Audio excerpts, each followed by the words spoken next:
The Los Angeles skyline was a sprawling tapestry of electric dreams, a million pinpricks of light against the deep indigo of the California night. Down in a secluded state-of-the-art studio in Calabasas, the only light that mattered was the soft, focused glow of a mixing console. Here, amidst a fortress of soundproofing and platinum records, Dr. Dre was in his element, a conductor orchestrating a symphony of phantom instruments. The air, thick with the low hum of high-end equipment, was his canvas. Each flicker of a VU, meter, each subtle adjustment of a fader, was a brushstroke from a master who had long ago cemented his legend but refused to rest on it. It was 2:17 a.m., an hour when the city slept. But inspiration, for Dre, was a nocturnal creature. He leaned back in his custom-built leather chair, the kind that costs more than a decent used car, and closed his eyes, letting the beat he'd been crafting for the last 72 hours wash over him. It was a raw, uncut diamond, a skeletal framework of sound that pulsed with a life of its own. A heavy, resonant bass line, clean and deep enough to rattle your soul, was the foundation. Over it, a crisp, syncopated drum pattern snapped with a precision that was almost surgical. A haunting piano melody, sampled from an obscure 70s soul record he'd unearthed, drifted in and out, adding a layer of melancholic nostalgia. It was signature Dre. Minimalist yet complex, gritty yet impossibly clean. This wasn't just another beat. It had a certain gravity, a weight that felt different. For weeks he'd felt a creative restlessness, a familiar itch that always preceded a seismic shift in his sound. He had pushed his engineers to their limits, demanding perfection, chasing a phantom frequency he heard only in his head. They had watched him, bleary-eyed and fueled by lukewarm coffee, as he obsessively tweaked and retweaked every single element. He'd deconstruct entire sections only to rebuild them, sometimes ending up exactly where he started. But now, certain, it was the right path. It was a process of maddening precision, a relentless pursuit of sonic purity that few could understand, let alone endure. Tonight, however, something had clicked. The final piece of the puzzle, a subtle hi-hat shimmer, had fallen into place, and the beat was finally breathing on its own. It was dark, cinematic, and had a groove that was pure, uncut West Coast. It felt like a drive through Compton on a hot summer night, the windows down, the streetlights blurring into streaks of gold. It was a sound that belonged to one voice, and one voice only. He knew, with an unshakable certainty, that this beat was for Snoop. It was a conversation they had been having for over 30 years, spoken not in words, but in rhythms and rhymes. He picked up his phone, the screen illuminating his focused expression. He navigated to his secure file transfer app, a direct line to his most trusted collaborators. With a few taps, the file, titled simply Midnight, was on its way. There was no accompanying text, no explanation. None was needed. The beat was the message. It was a digital smoke signal sent across the sleeping city, a challenge and an invitation. He knew Snoop would understand the unspoken directive, that this was not just a beat, but a summons. It was time to make magic, to once again remind the world of the chemistry that had defined a generation of music. He imagined Snoop's reaction, the slow, knowing grin spreading across his face as he pressed play. The Dogg father, the icon who had transcended music to become a cultural institution, was still, at his core, a pure MC. Dre knew that a beat like this would awaken the lyrical beast, the storyteller who could paint vivid pictures with his laid-back, effortlessly cool flow. He envisioned him in his own studio, the mothership, nodding his head, the wheels already turning, the rhymes already forming in the smoky air. It was a partnership built on decades of mutual respect and an almost telepathic understanding of each other's creative language. Dre stood up and stretched, the joints in his back popping in the quiet room. He walked over to the large window that overlooked the sprawling, sleeping metropolis. The city lights seemed to pulse in time with the phantom beat still echoing in his mind. He had done his part. He had forged the weapon. Now, it was in Snoop's hands to wield it. The thought brought a rare, small smile to his face. The world was about to be reminded of something they thought they knew, but were about to experience in a way they never had before. This was more than music. It was a legacy. He felt a deep sense of satisfaction, The kind that only comes from creating something truly authentic. In an industry that was constantly chasing trends, he had remained a steadfast architect of his own sound. This beat was a testament to that, a piece of his soul encoded in sound waves. It was a reminder that true artistry wasn't about following the crowd, but about creating the path for the crowd to follow. And with Snoop on the track, that path would become a superhighway. He knew the fans weren't ready, but they would be soon. The surprise would be part of the gift. The silence of the studio was now a comfortable blanket. The work was done, for now. He sent a quick, encrypted message to his lead engineer, a young prodigy named Miles. "Get ready, we're going live." Miles, who was likely passed out on a studio couch, would see it in the morning and know exactly what it meant. The machine was about to be activated. The gears were about to turn. The release would be sudden, unexpected, and devastatingly effective. This was how legends operated, not with a whimper, but with a bang that would shake the very foundations of the game. He walked out of the main studio room, the heavy, soundproof door closing behind him with a satisfyingly solid thud. The outer lounge was dimly lit, empty except for the faint smell of ozone from the equipment. He grabbed a bottle of water from the mini-fridge, the cold plastic a stark contrast to the heat of his creative focus. He felt the familiar exhaustion setting in, but it was a good kind of tired, the kind that comes after a hard-fought victory. He had wrestled with the muse and emerged with something powerful, something that would resonate far beyond the walls of this room. He knew that across town, an icon was about to receive his midnight message. Snoop, ever the night owl himself, would likely still be up, holding court, or just vibing in his creative sanctuary. The digital file would land, and the next phase would begin. The beat was a seed, planted in the fertile ground of Snoop's lyrical genius. Dre had no doubt that what would grow from it would be extraordinary. The world was sleeping, blissfully unaware that two of its most iconic musical architects were about to gift them a new anthem. The first rays of dawn were still hours away, but a new day in music was about to break. Dr. Dre took a long sip of water, the quiet hum of the studio his only company. The beat was out there, a digital ghost flying through the ether to its intended destination. He had sent the signal. Now all he had to do was wait for the response. And he knew, with the certainty of a master craftsman, that the response would be legendary. The surprise was set, the stage was prepared, and the fans were about to be woken up in the most spectacular way possible. In a sprawling mansion in Long Beach, the vibe was a world away from Dre's sterile, hyper-focused creative lab. This was the mothership, Snoop Dogg's personal paradise, a place where the smoke always hung in the air like a permanent, fragrant cloud, and the bass was always on the verge of shaking the pictures off the walls. The interior was a lavish mix of plush velvet, custom art depicting scenes from his life, and of course, a full-sized basketball court.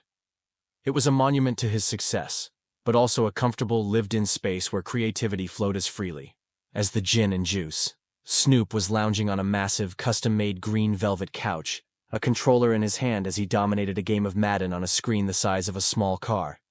The familiar chime of a secure notification on his phone barely registered over the sounds of the game. He was in the zone, a digital Grim Reaper in a Raiders jersey, methodically dismantling his opponent online. But this was a specific chime, one he had set for a very short list of people. With a sigh, he paused the game and reached for his phone, his long fingers effortlessly unlocking the screen. He saw the notification, a single file from Dre, no text, no subject, just the title, Midnight. A slow, knowing smile spread across his face, the kind that crinkled the corners of his eyes. The game was forgotten. This was the real sport. He connected his phone to the studio-grade speakers embedded in the walls of the room, the sound system, powerful enough for a small festival. He took a moment, savoring the anticipation. A beat from Dre wasn't just music. It was an event, a direct line to the heart of the West Coast sound they had built together. He took a slow sip from his chalice, a custom piece of glassware that was as much a part of his persona as his braids. Then, with a flick of his thumb, he pressed play. The room was instantly filled with the deep, resonant pulse of the bass line. So clean and powerful it felt like a physical presence. The beat unrolled, and Snoop closed his eyes, his head starting to nod in an involuntary rhythmic motion. The crispness of the snare, the haunting echo of the piano sample, the sheer, unadulterated funk of it all. It was Dre at his most potent, a sound that was both a throwback and something entirely new. It was the sound of Crenshaw on a Sunday, of lowriders and palm trees, of struggle and triumph. It was home. He listened to the entire 3-minute loop once, in complete silence, absorbing every nuance, every subtle layer that Dre had meticulously woven into the fabric of the track. When it finished, the silence in the room felt profound. He opened his eyes and looked at the phone in his hand as if it were a sacred artifact. "Damn, Dre," he murmured to himself, the words a smoky whisper. He knew what this was. This was not a casual, "What do you think of this?" This was a call to arms. It was Dre, in his own way, saying, "The world's been quiet for too long. Let's make some noise." It was a challenge to rise to the occasion, to match the sonic brilliance of the production with lyrical fire. A challenge Snoop was more than ready to accept. He didn't waste a moment. He stood up, the velvet couch sighing as his weight lifted from it. He walked over to a small, custom-built vocal booth in the corner of the room, a high-tech cocoon of sound-dampening foam and a single, vintage microphone. This was where the magic happened, where his iconic, laid-back flow was captured and immortalized. He didn't need a pen or a pad. The lyrics were already starting to form in his mind, sparked by the beat's evocative mood. He was a storyteller, and Dre had just handed him the perfect first chapter. The first few lines came to him effortlessly, a reflection of the moment, a response to Dre's silent message. Midnight on the west side, Dre on the beat drop, phone, buzzin', no text, just a heat rock.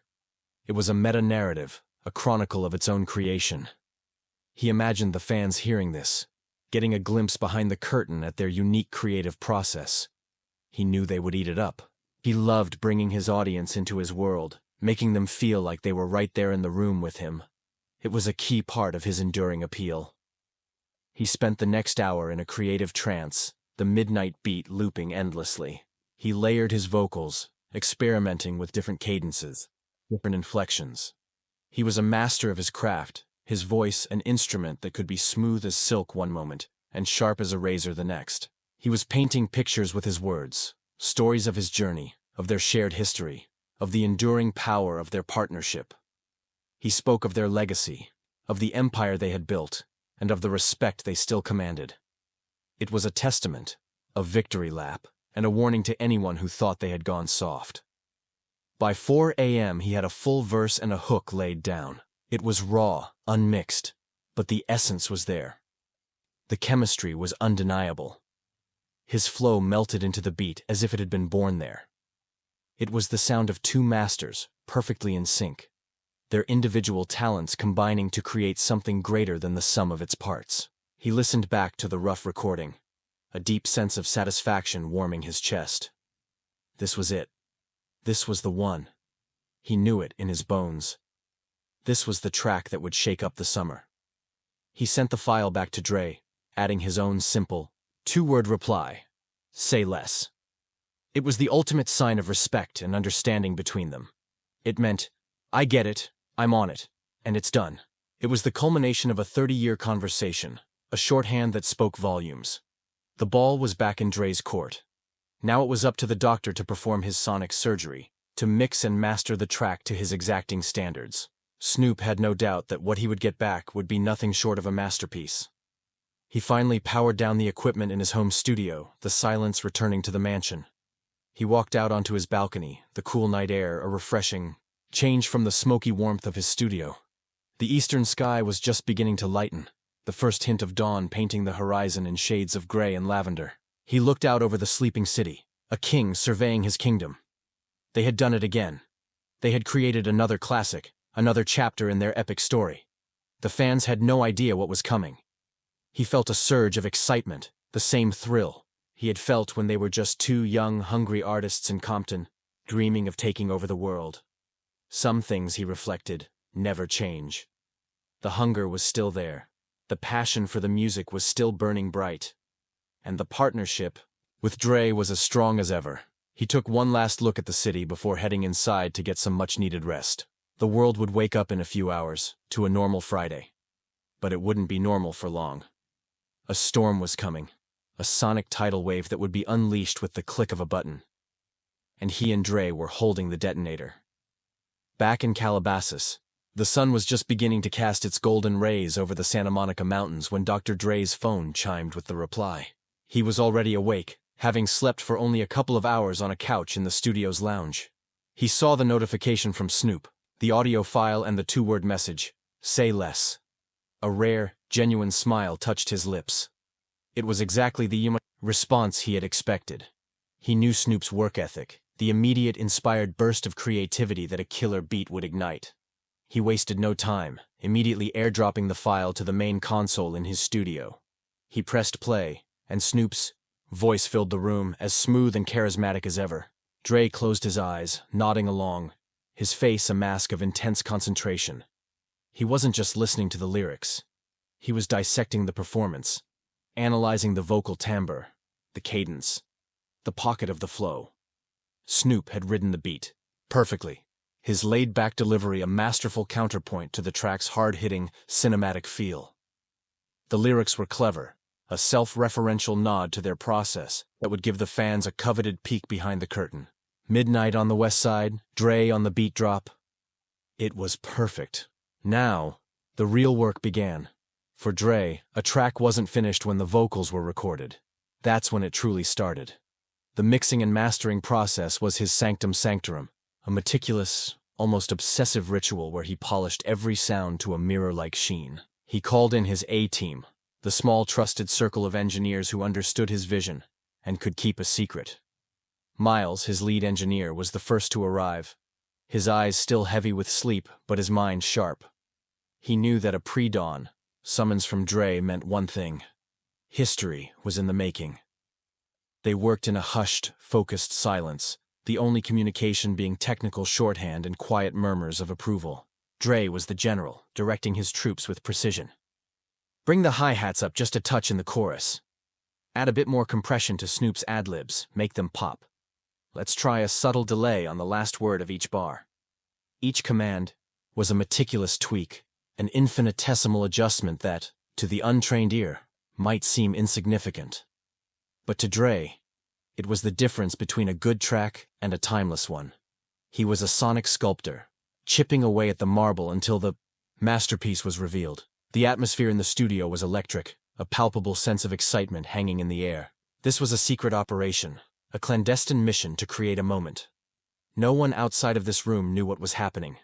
There were no label executives, no A&R guys, no marketing teams. This was pure, unfiltered creation, driven by the artists themselves. It was a throwback to the old days, but executed with the speed and precision of the digital age. They were building a lightning bolt in a bottle, ready to be unleashed on an unsuspecting world. Meanwhile, a different kind of assembly was taking place. Dre sent a single encrypted message to a trusted contact at a digital distribution service. The message contained the audio file, now titled 213 to the 408, a nod to their area codes, and a simple instruction. Prepare for immediate global release. 9 a.m. PST, zero pre-promotion. It was a high-risk move, one that went against every rule in the modern music marketing playbook. But Dre and Snoop didn't play by the rules. They made them. They were relying on the power of their names and the element of surprise to cut through the noise. As the engineers worked on the final mix, Dre turned his attention to the visual component. A surprise drop needed a simple, iconic image to accompany it. He scrolled through his phone, looking at photos from their long history together. He stopped on one from a recent session, a black and white shot, candid and unposed. It showed him and Snoop sitting side by side at the console, laughing. It was a moment of genuine camaraderie, perfect visual representation of their enduring partnership. It was authentic, real, and powerful. He sent it to his graphic designer with a one-line instruction. Clean this up. This is the cover. Clock was ticking. The 9 a.m. deadline was approaching fast. The final master of the track was rendered, the sound now impossibly crisp and deep. Every element was perfectly balanced. Snoop's voice sitting majestically atop the throne of Dre's production. It was a sonic document of their legacy, a track that felt both classic and modern, a testament to their timeless appeal. Dre listened to it one last time from start to finish, giving a single, decisive nod. That's it. Send it. Miles uploaded the final version to the distributor, the digital package now complete with the audio and the cover art. All systems were go. The tension in the studio was a strange mix of calm and exhilarating anticipation. They had done it. They had created a classic track, from inception to completion, in less than 12 hours, all under a complete veil of secrecy. It was a feat of creative and logistical brilliance. Dre leaned back in his chair, a sense of profound accomplishment washing over him. He had once again proven that when it comes to making music, his instincts were his greatest asset. He trusted the process, he trusted his partner, and he trusted the fans. He sent one final message to Snoop. 9 a.m. Snoop, who had just woken up and was enjoying a morning coffee on his balcony, saw the message and smiled. He knew what it meant. The world was about to get a wake-up call, West Coast style. He posted a single, cryptic image on his Instagram, a picture of a vintage microphone with a wisp of smoke curling from it. No caption. It was just enough to get the die-hard fans buzzing, to let them know that something was in the air. The fuse had been lit. The team in the studio watched the clock on the main computer screen. 8:58, 8:59. The seconds stretched out, filled with a silent, shared excitement. This was the moment of truth. This was when their secret creation would be sent out into the world, be judged by millions. There was no safety net, no pre-release hype to cushion the landing. It would either fly or fall on its own merits. Dre felt a surge of adrenaline, the same feeling he'd had before stepping onto the Super Bowl stage. It was the thrill of the unknown, the magic of a live performance. Then, the clock struck 9 a.m. PST. On millions of phones, on streaming platforms across the globe, a new track appeared as if from nowhere. No banner ads, no playlist placements, just a simple, unannounced addition to the catalogs of Dr. Dre and Snoop Dogg. 2113 to the 408, the black and white cover photo of the two legends laughing. The surprise was sprung. The secret was out. Now all they could do was watch the world react. At 9:01 a.m. PST, the internet began to fracture. Started not with a bang, but with a series of confused, excited digital whispers. A fan in San Diego, scrolling through Spotify's new releases over his morning burrito, was the first to spot it. He blinked, thinking it was a glitch. A new track from Dre and Snoop? He tapped on it, his heart pounding with a mixture of disbelief and hope. The familiar deep bass line of 213 to the 408 filled his headphones. He immediately took a screenshot and posted it to Twitter. Am I crazy? Or did Dr. Dre and Snoop Dogg just drop a new song? That single tweet was the spark that lit the digital wildfire. Within minutes, it was retweeted hundreds, then thousands of times. The hashtags Dr. Dre, Dr. Snoop Dogg, and Surprise Drop started trending. Music blogs, caught completely off guard, scrambled to verify the news. There had been no press release, no industry leaks, no cryptic teasers.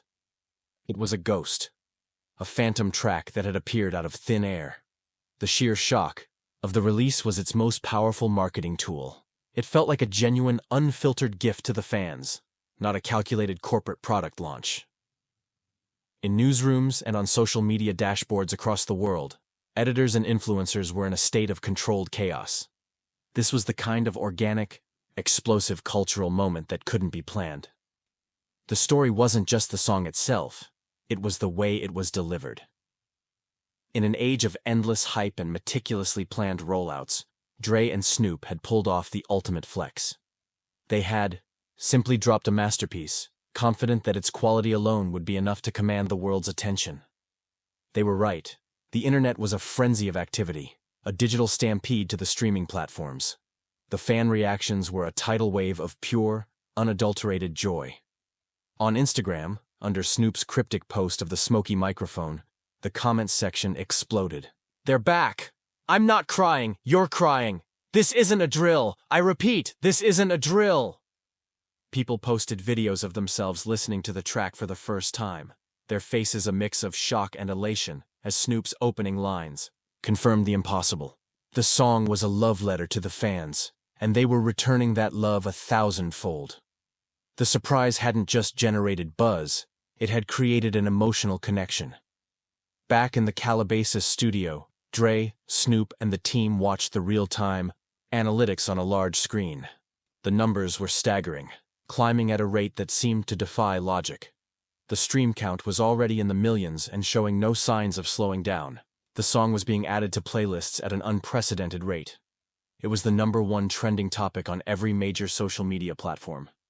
They had bypassed the traditional gatekeepers and delivered their music directly to the people, and the people were responding with overwhelming force.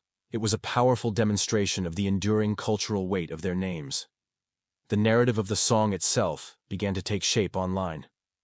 Fans and critics alike dissected the lyrics, marveling at the meta-commentary on its own creation.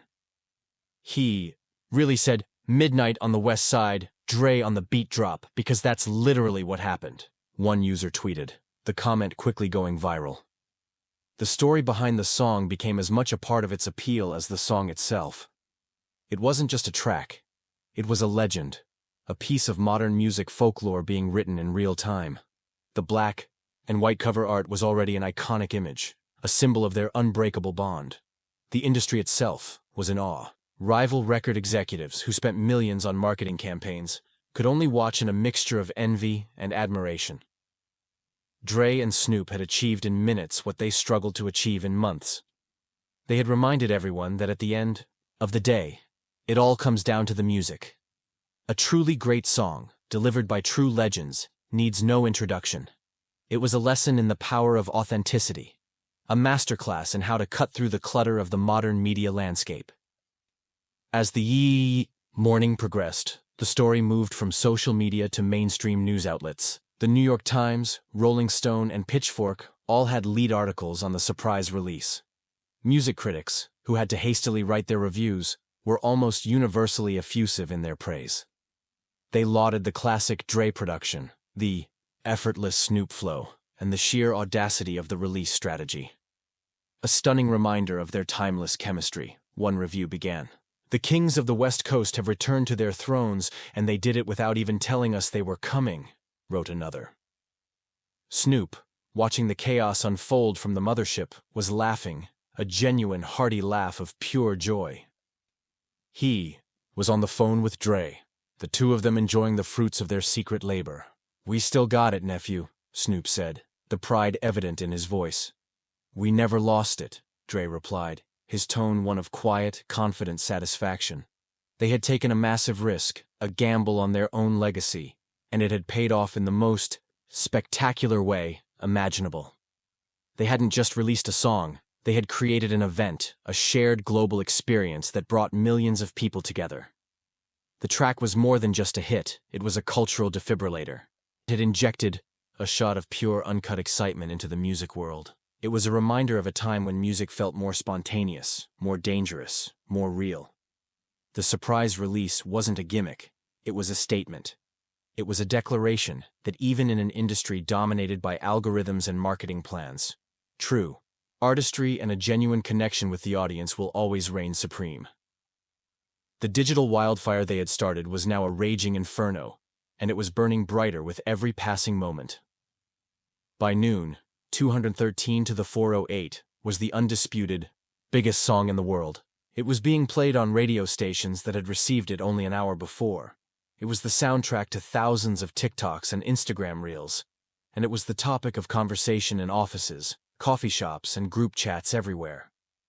The surprise had been a resounding success, a perfectly executed maneuver that had captivated the public's imagination.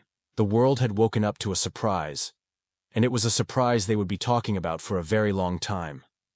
The legacy of Dr. Dre and Snoop Dogg had never been in doubt, but this release had recontextualized it for a new generation. It showed that they were not just legacy acts, content to rest on their laurels. They were still vital, still creative, still capable of shaking the world with a single beat and a single rhyme. The fans, both old and new, felt a renewed sense of connection to these icons. They weren't just listening to a song, they were participating in a moment, a celebration of one of the greatest partnerships in music history. The wildfire showed no signs of stopping. The sun began its descent over the Pacific, painting the Los Angeles sky in hues of orange and purple. The initial shockwave of the surprise release had subsided, but now the deeper ripple effect was beginning to show. The success of 213 to the 408 wasn't just being measured in streams and downloads, it was having a tangible impact on the cultural landscape. In record stores, demand for Dr. Dre and Snoop Dogg's back catalogs surged. Classic albums like The Chronic and Doggy Style were flying off the shelves as new fans, captivated by the new track, sought to explore the origins of their legendary partnership. This resurgence of interest was a testament to their longevity. The new track acted as a gateway, drawing in a younger generation who may have only known them as cultural figures, the headphone mogul and the celebrity pitchman. Now, they were discovering the raw, groundbreaking music that had made them icons in the first place. The surprise release had not only launched a new hit, but had also revitalized their entire body of work, reminding the world of the depth and influence of their musical history. It was a masterstroke of legacy building, achieved not through a carefully curated museum exhibit, but through a vital, living piece of new art. The ripple effect was also felt in the creative community. Other artists, both established and up-and-coming, took notice. The success of the release sparked countless conversations in studios and boardrooms across the industry. "Did you see what Dre and Snoop did?" became the question on everyone's lips. They had thrown down a gauntlet, challenging the conventional wisdom of the music business. They had proven that a powerful creative statement could be more effective than a multi-million-dollar marketing campaign. This inspired a sense of liberation among other artists, who began to question the rigid, formulaic release schedules imposed upon them by their labels. The personal impact on Dre and Snoop was profound. For Dre, it was a validation of his notoriously perfectionist, almost reclusive creative process. The overwhelming success of a track born from a moment of pure, unadulterated inspiration reaffirmed his belief in following the muse, no matter how unconventional the method. It silenced the critics who claimed he had lost his touch or was too focused on his business ventures. He had proven, with a single beat, that the doctor was still in, and his sonic scalpel was as sharp as ever. It was a quiet, powerful vindication of his artistic integrity. For Snoop, the experience was a joyous reaffirmation of his love for the game. While he had successfully branched out into countless other ventures, at his core, he was a musician. The thrill of creating a track that resonated so deeply with millions of people was a feeling that no business deal could replicate. The experience had re-energized him, reminding him of the pure, unadulterated joy of rhyming over a perfect beat. It was a return to his roots, a connection to the essence of his artistry that he savored. The outpouring of love from the fans was a powerful reminder of the unique place he held in their hearts. The success of the track also highlighted the strength of their partnership. In an industry known for its fleeting alliances and bitter rivalries, their 30-year bond was a remarkable anomaly. The surprise release was a public celebration of their friendship and mutual respect. It showcased a creative symbiosis that had only deepened with time.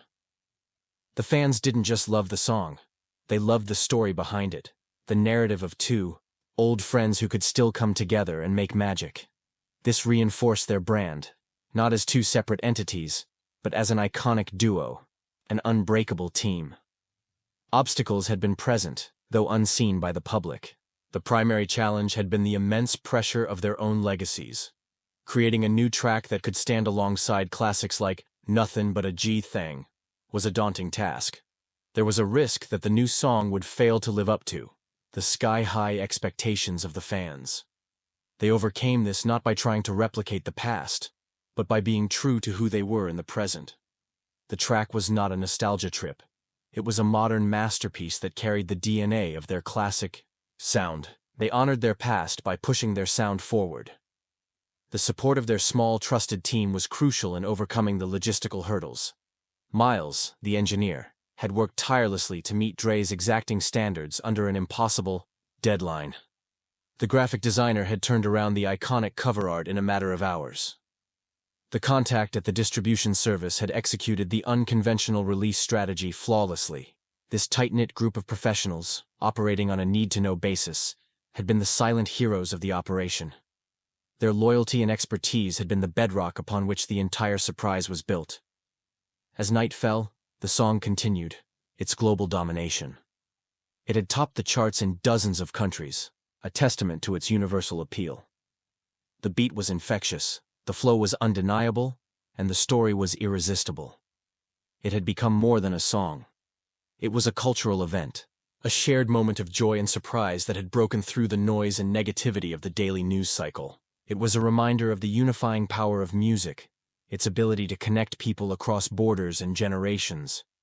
The city of Los Angeles itself seemed to buzz with a renewed sense of pride. The track was a love letter to the West Coast, and its success felt like a victory for the entire region. It was blasting from car stereos cruising down Sunset Boulevard, from corner stores in Compton, and from beachfront cafes in Santa Monica.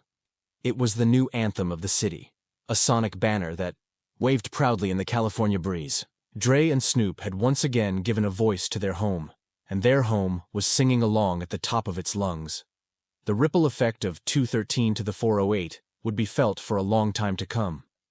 It had reshaped the conversation around music releases, revitalized the legacy of two icons, and brought a moment of pure, unexpected joy to millions of fans. It was a testament to the enduring power of a great beat, a great rhyme, and a great partnership. The surprise had been the delivery mechanism, but the quality of the music was the reason it had resonated so deeply. It was a lesson that the industry would be studying for years. Dre and Snoop, in their respective creative sanctuaries, felt a deep sense of peace. They had not only created a successful song, but they had done it their way.